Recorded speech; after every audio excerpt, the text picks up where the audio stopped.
Alam niyo mga idol, kung bakit hindi nakapasok si Colonel Busita sa Magic 12 ng senador?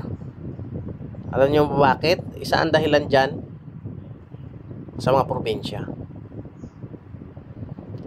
Ang daming walang lisensya sa probinsya. Bubuto ba kay Colonel Busita yon? Di ba? Kasi pag bumoto yon, pag manalo si Colonel Busita, lalong hindi sila makapagmotor, di ba? Di ba? Pag nag-checkpoint sa mga probinsya,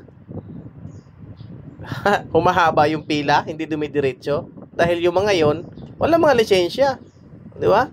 Kaya yun ang isang kinatalo ni Busita kasi ang ipaglalaban ni Busita yung maging maayos yung mga riders, di ba? Nasa tama yung mga riders. Yun ang pinaglalaban ni Busita. Maraming ang walang tama yung gusto yung ayaw magkalisensya, di ba?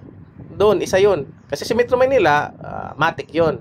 Ilan lang na malakas loob na bumibiyahe doon sa Manila na walang lisensya. Yung mga kupal talang kamote. Pero sa probinsya, hindi naman gaanong nanghuhuli doon Kaya hindi nila big deal yung magkakaroon ng lisensya. Di ba? So yun yung isa.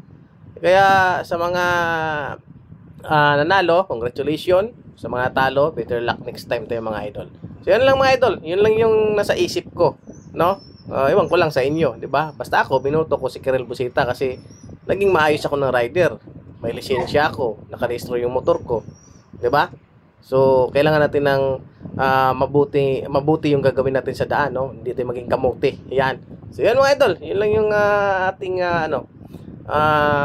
thought, no, ay yung nasa isip na tama. Pangalawa, siyempre, nag-independent siya, no. Wala siyang kung may siya, kung may sinamahan na partido, mas malamang makapasok si Busita, no. Mahirap kaya mag-independent kung ganoon ang, 'di ba?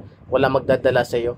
So sariling kayo din. Kaya congrats pa rin kay Colonel, congrats. Congratulations. Tsaka sa RSAP community. Victory luck next time sa atin mga idol. So maraming salamat pa rin, no? At least tayo naman na binoto naman natin siya, no? So sa lahat ng mga nanalo, congratulations. Sa mga natalo, paubayan na kayo, no? Bati-bati na ulit. Yung mga pamilya diyan na naggalit-galit dahil sa eleksyon, bati-bati na ulit. Sila. Pabayaan natin sila magtrabaho, Basta tayo, sumunod lang tayo sa batas, trapiko, di ba? Huwag nung kamuti mga idol, no? Yun lang. Maraming salamat mga idol sa mga suporta. Shout out sa inyo lahat at magandang umaga, no? Good morning mga idol. Yan. So maraming salamat sa ating mga followers diyan at ako po si Dada Homoyan Vlog at ito ang ating masasabi sa eleksyon. Maraming salamat mga idol. Good morning.